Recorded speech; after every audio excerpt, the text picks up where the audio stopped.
Hey, it's Amy from Click Roll Boom, and today I'll be catching up with Georgia post-rockers Hey Chroma. So, who are Hey Chroma? How did you form? What's your history? What's your story? So Hey Chroma started when I was, I guess, like 18. I had a friend who I just like playing guitar with a lot. His name was Ethan, and we just started like playing on the street, kind of busking in our hometown. And then we added this dude named Alan, and he played drums for us for a while. Mhm. And we wrote some really terrible music and played on the street a lot. Eventually, we ended up getting asked to play at a local elementary school for a band against drugs thing. And the day before, we were practicing, and Ethan went to like a hangout and broke his leg in half. Oh, And then we found out, and we knew a guy named John Ross, who is our bassist now. But we asked him to play bass to kind of fill in the sound a little bit for this elementary school gig, and he's been a part of the band ever since. And then a couple years later, Ethan moved to Nashville, and I befriended Keypress and got him to jump in. And so you've been in Hey Chroma for like 6 years at this point. 6 to 7, I'd say. Yeah, it's been a minute, like basically since the start of our friendship. Yeah, And so, I think I was like 20, 21 when I joined, 29 yeah, now. So whatever span of time that is. yeah. So, I mean, it's really Hey Chroma at this point is just me on guitar and vocals, and Keepers on guitar, and John Ross on bass. We don't have a drummer at the moment, just because of things that have happened over time, and we found that we work really well together as a trio, and we can always bring people in that we know who play drums who just don't have the availability to commit to a full band. Um, so when but you yeah, play that's kind of live, who do we you are. have a drummer? Say it again. Sorry. When you play live, do you have a drummer or? Oh yeah, absolutely. Yeah. Yeah. No, we in fact we just did a couple shows in Atlanta over the past couple weeks, and we had a drummer for those shows. So Yeah, we don't like playing without the drums. That kind of loses its impact yeah, without it. definitely. Are you looking to recruit a full-time drummer at some point, or just carry on as you are? Yeah, I think of at some point we'd love to have one, but we're just not. Definitely not I a- think. Mm. What'd you say, Keep? I said definitely not opposed to finding somebody who can, mesh well with. It's just the area is not very abundant when it comes to drummers. Yeah, finding a good drummer is honestly really difficult because there's a lot of people that like can hit sticks on things, but finding one that's really artistic, but Mhm. also one that you can mesh with personally well is a Yeah, big deal. And so we're not in a big rush to find a drummer, but it'll happen when it happens. yeah. In the meantime, we know plenty of people that can fill in, and we love working with them. So. Is this your first band? Have you been in bands before? Uh, I think this is technically my first band. I'm in a couple, but this is the first one that I was in, and it's been going for like 10 years now. Akeep, I think you were in some stuff beforehand, though, weren't you? Yeah, I've been in a few bands. I played bass in another group called Lean a few years ago, and they were kind of more of like a hardcore metal band. Um, but I also like do my own music, and we play around with other groups all the time, just locally. Um, just able-bodied hand we can be. Uh, but this is definitely one of the more serious iterations and projects that we're in. Yeah. Yeah, we And get hired as guns all the time for different shows and instruments. is this the one that more closely represents like your own music taste? So if you were going to listen to music, is it something sort of similar to music you're making within Hey Chroma? I think I'd so for definitely me, say so. yeah. It's So how definitely would, a. Oh, sorry. Go ahead. sorry. No, you carry on.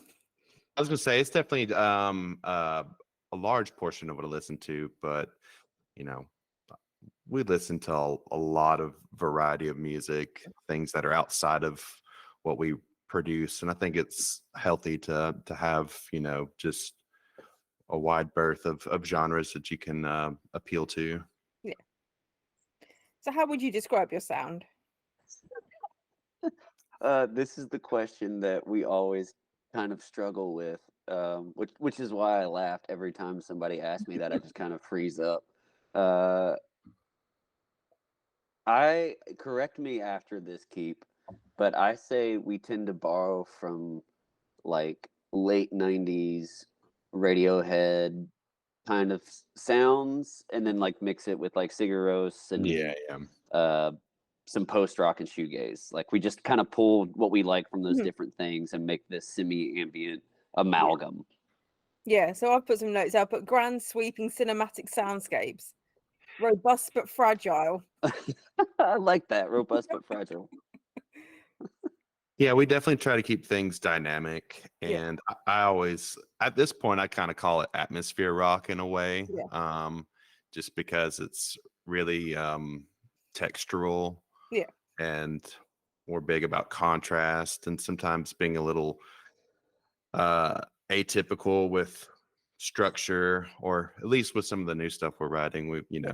We try to be more, I guess, poetic in a way with how we write things now. Just trying to not fit the formula or even necessarily have a formula, but just Yeah, Yeah. base each song off of just like what we're experiencing at the time, more or less. yeah. Bring in the catharsis, but also, like finding a way to not just, as everybody always says, serve the song Yeah. or things like that, but like getting the song that we need to get out Yeah. of us out. One thing I've noticed is a lot within a lot of music nowadays, songs are getting shorter, so they're 2.5, 3 minutes. I've noticed a lot of your songs are kind of like 6, 7 minutes long. Do you think there's a fear with a song that's that long, it losing people's interest halfway through and then skipping to something else? Yeah, I mean, for sure. I think that's something that we fight a lot in the kind of songs that we write. Mhm. A lot of people think, that 2 to 3.5 minute mark is the sweet spot. And I don't think there's anything necessarily wrong with doing a song in that span of time. But for me personally, like a lot of my favorite albums and favorite songs on those albums tend to be longer. And I'm the kind of guy, I'm in there for the journey. And I know that's Yeah. not for everyone, but that's what I'm there for. So that's the kind of music I'm gonna write. I think it depends as well because within genres, like you wouldn't want a 7 minute punk song because I Yeah. don't think that would work. But other genres, it does work. Those big sweepings kind of scores. Yeah. Hmm. Yeah. So you mentioned a lot of like British bands. Would you say the largest portion of your influence comes from like Brit rock as Oh opposed to man. American bands? I never thought about that actually. I'd say there's a healthy balance of it. Pulling from British music, there's definitely a different approach to some of the music, and then American music has a bit of its own Yeah. flavoring. But definitely when it comes to things like shoegaze or whatnot, Yeah. like the British iterations, definitely like My Bloody Valentine is probably one of my biggest influences, Absolutely. and so that's like and Jesus and Mary Chain, and so a lot of like that late 80s early Yeah. 90s creation era, that's a big influence in a lot of ways. Yeah. And then on my end of things, I would say like my inspirations are split three ways. You've got like the British side, which is obviously My Bloody Valentine, um, and things around that era. And then the American side of things would be like Hum and Failure and Nirvana. And then the third would be I'm really into a lot of different Scandinavian artists, Okay. Yeah. particularly from Iceland, like Sigur Mhm. Rós and Áskur Mhm. Throsti, and even Aurora, even though she's Norwegian and not Icelandic. I've listened to her for years, and I think there's just a lot of really cool cultural Yeah. differences in their music and British music and American music, and I just try to soak it all in and like Yeah. see what comes out. It's a good way to diversify your own sound, drawing from a Yeah, lot of different places. Yeah. yeah. Even like there's been times where we've been like driving to shows and we'll pull up like Ethiopian jazz. I can never remember the name of that one artist. Oh man, I'll have to find them. I can, but like we'll just sit there and listen to it for like an hour and a half. It's good stuff. So what is your songwriting process and where does your inspiration come from? So a lot of what's been released with Hey Chroma, particularly on the Thunderstorm single and Indigo beforehand, it was a lot about just really heavy stuff that we were dealing with. At the time, my dad had just passed, and he was like my best friend, and so that was really really hard for me. And then when we were writing Indigo, our bassist John Ross, he was engaged to someone, and that fell through.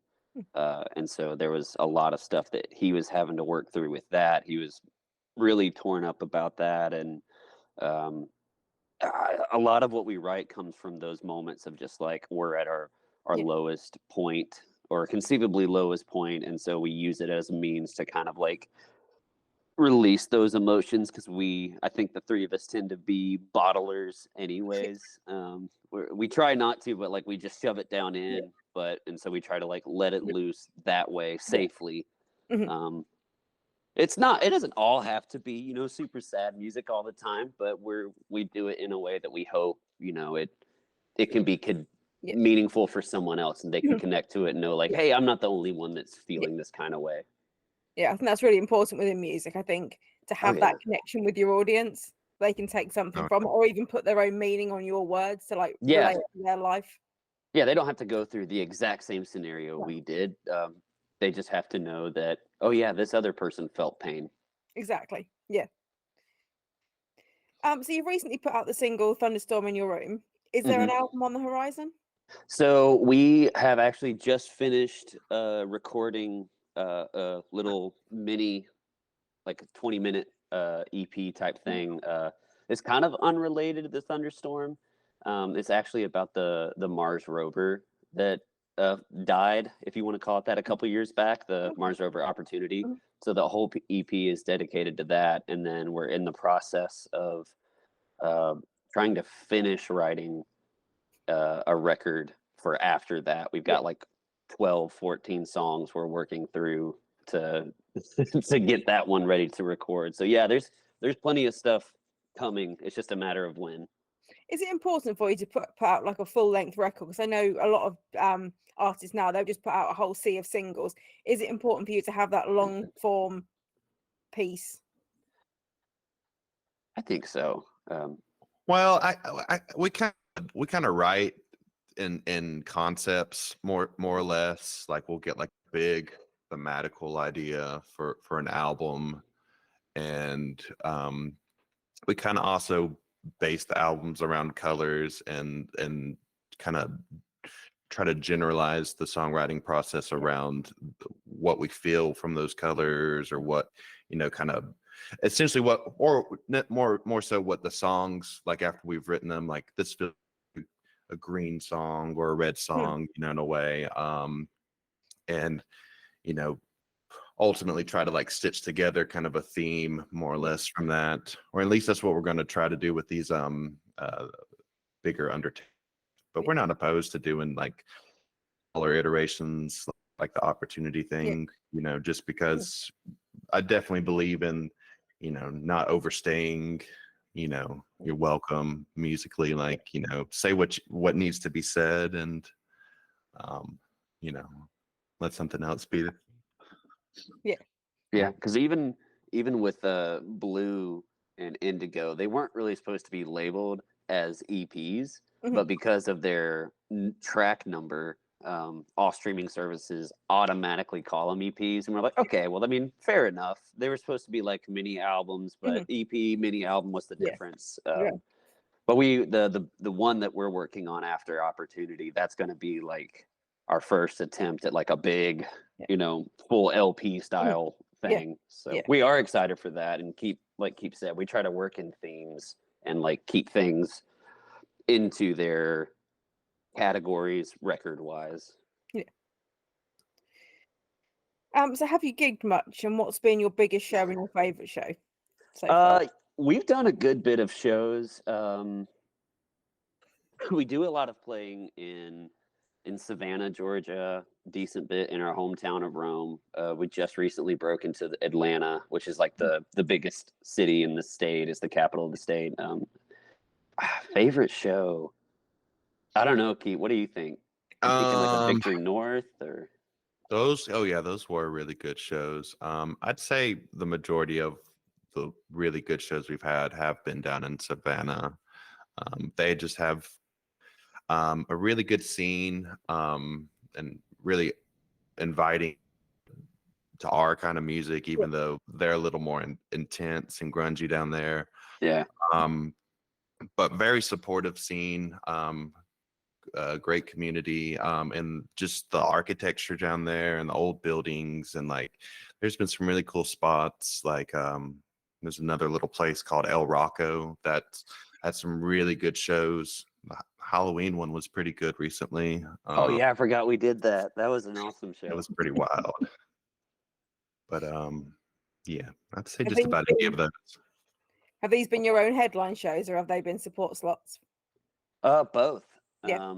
So there's been times where we've been the opener or the second supporter, and then times where we're the headliner and we're like, oh, there's no way this is gonna work. We're the out of towners. How can we be the headline? And then Yeah. we get up there and then like the place filled up and we were like, oh, okay, all right, so we're doing okay. Have you gigged outside of Georgia, or have you just purely gigged like in your home state? We've just gigged in Georgia so far. We're trying to get, I think, into South Carolina soon. We just recently acquired some connections that we could finally cross some state borders, and we're also trying to potentially go up to Virginia because we'd have some free places to stay up there, so that makes travel a little bit easier Yeah. and play up there. But we wanted to try to get a really solid hold of our home state, Yeah. so that way when we played out and came back, it was impactful to come back. Yeah. So have you got any shows lined up? Not at the moment. Starting right about now, I'm kind of taking a 3-month break because my baby is due within the next couple weeks. Oh, okay. And so once I've given myself 3 months to kind of get used to life, I'm hopping right back to it, and I'll be booking shows for us. I just needed to give me and my wife some time to make sure we know what we're doing. Yeah, sounds like a plan. Yeah. But Plus, we'll definitely be getting back to it because I can't live without playing with these guys. that leaves plenty of time to also work on like the framing of this new album. Yeah. It's kind of like a weird balancing act doing shows and studio time. So it'd be good to just kind of focus on, getting ourselves ready for that. Yeah. So there's a In chance to between write, all isn't that. it? Right. Yeah. Yeah. So do you ever suffer from stage fright? And if so, how do you overcome it? Every single time. Every single time. Keepers has to talk me down. Right before every show, he'll just walk up and give me a big hug and like rub my shoulders, and he's like, hey man, it's gonna be okay. Just breathe. And usually I just have to kind of like get through the first song. Not even that, honestly. It's like once we start, because we do a huddle on stage before we start every show, and really like that's the moment that kind of centers me back in because I'm just looking at my guys and the audience disappears, and then we start, and within 30 seconds of like hitting the first note and looking up and seeing Keepers' big smile, and then looking over to John Ross and seeing him just give me a goofy look, like good to go. Do you have any like pre-stage or pre-show rituals? I stretch a lot. Mm. I stretch and I try to do vocal warm-ups. Yeah. I do a good bit of disassociating. I get terrible stage fright, and so I just have to kind of like not think about it. And even when I'm up on stage, I sometimes just have to like imagine I'm in like my bedroom just to be like able to function. And then usually by the second or third song, it takes a little bit more for me, but I usually like finally like lock in, and then I don't care anymore. Yeah. It's interesting. I asked that question a lot, and you're the first band to say yes, I get stage fright. Yeah, you're the first ones to admit that you do. Oh yeah, no, I think it's totally I think it's normal, and in some ways, I think it's healthy to I have it a think little so. bit Yeah. because it keeps you on your toes. Yeah. And I've been performing for years, and I even like I went to college for classical guitar, so like Mm. had to play on stage by myself, no amplification. That is more terrifying than playing with these guys on Yeah. stage. But yeah, we absolutely get stage fright. I think a certain amount of nerves is healthy because I think if you're overconfident, I think that then comes across to the audience and it kind of has a negative impact on them if you're so sort of sure of yourself. Oh yeah, and like we try to, like present ourselves as confident, but like we're also at the end of the day, we're three goofy dudes who just love to like hit our instruments Yeah. together and joke around. So, What's the strangest or sweetest thing a fan has ever asked you or given you? uh, gosh, Lord. I honestly, I don't know if it was so much as like a physical gift as it was AJ from the Maxines after that show we did at Summit Mist.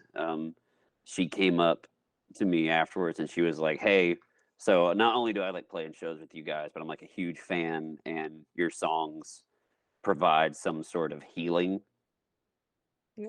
for me, and like that means more to Mm. me than Yeah. anything else. The fact that like what I'm doing is helping someone else, or Absolutely. what we're doing is helping someone else. Yeah. That's fucking huge. Yeah. Definitely. Definitely. Who would you most like to tour with? Oh, I'll leave that to you, Mm, Keith. oh Lord. Wow. Lord. Why you gotta throw me in the spotlight like that? Oh, I know one from Indian Lakes. Yeah, I yeah. would love to tour with From Indian Lakes. Joey Venucci would be cool. They're a really good band, yeah, from Indian Lakes. Who else? Oh, I can't think of anybody off the top of my head. I get put on the spot. If Hum was still doing stuff, I would love to tour Would with be them. cool. I'm trying to like look at who I've been listening to recently that's still like active. Because we listen to a lot of like, as we were talking about earlier, like 90s Yeah. and things like that. Super Heaven would be fun to tour with. Super Heaven, yeah. What is it? I just had them and I lost it. I don't know if we'd fit the genre, but I'm a big King Gizzard fan, and so Oh to be yeah. like involved in any way would be cool. Always, they're pretty Oh good. dude, yes, That'd be- always. if we're just being like, if we're talking like dream team stuff, you know. Do you think Uh, it's important to be on a lineup with bands that are fairly similar to your own sound, or do you think it can be diverse? I think you have to have a mix. Like if you're too close, then it's too much of the same thing. But like if you're two different sides of the same coin, that can be really cool. Yeah. yeah, we've played a lot of shows where we're kind of the oddballs. Okay. Yeah, in the we're set. typically the odd ones out. Yeah, we've played with a lot of like punk bands and like some like there's one group down in Savannah that's like a vampire band or Oh, wow. whatever, so they're pretty heavy. But at the same time, it kind of all kind of comes together in a way where either like a palate cleanse or like a nice contrast to the Yeah. rest of like the evening. And so, and when we do local shows, we usually like to have a blend of artists. We have this guy in town. His name's Xavion. He's a really great hip hop artist that he'll come and do openers for us. It's just a great way to start off the night with just like this very like laid back energy. Or we've had like people do acoustic openers for us and whatnot. And so it's just a way to like slowly crescendo the night. Yeah. Yeah, and we used to do this thing here in town where we had like 5 or 6 bands, and like we put on this event. It was called Confluence because we have 3 rivers that meet here, and we would have only bands that were local or that started local Yeah. of various genres, and they would play throughout the night. And so it was a really cool way to like get different taste of the different kind of art this town has to make. So we like playing where we might not necessarily fit directly into the same genres. I think sometimes it works and sometimes it doesn't. So I've been at shows where the genres have been very different, and you can see people come in for one band, clear out after them, and then come in for the next one. So I think sometimes it works, but sometimes you have to. It's quite a fine line between what's too different to work. Yeah, Oh, definitely. yeah. Like if you have ska following metalcore, that might not be the best Yeah, combination. exactly. Yeah, I think you have to be. It's a fine line between a diverse lineup and then just a complete conflict and the fans Yeah. conflict and all the rest of it. So Absolutely. yeah. So what does the future hold? That's a big question. Yeah. Hopefully more music, and just an ability to continue to create long term. I don't really have any other ambitions other than continuing the got going. Yeah. I mean, honestly, right now the future's an open door. And so we're just gonna keep pushing and keep creating because it's what we love to do, and see where it gets us, and just keep trying to do more and create more and play more, connect with more people. Is there more projects on the horizon, or is it just going to be Hey Chroma for the foreseeable future? Well, so Keep and I are actually in another band together. That's the two of us, called Sir Peak. And that's so typically I front Hey Chroma, and Sir Peak is the project that he fronts. Okay. And he's the main songwriter. And I'm the kind of the texture background idea guy.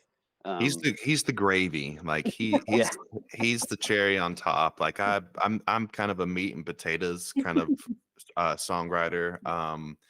And he's just able to kind of elevate things and polish it up.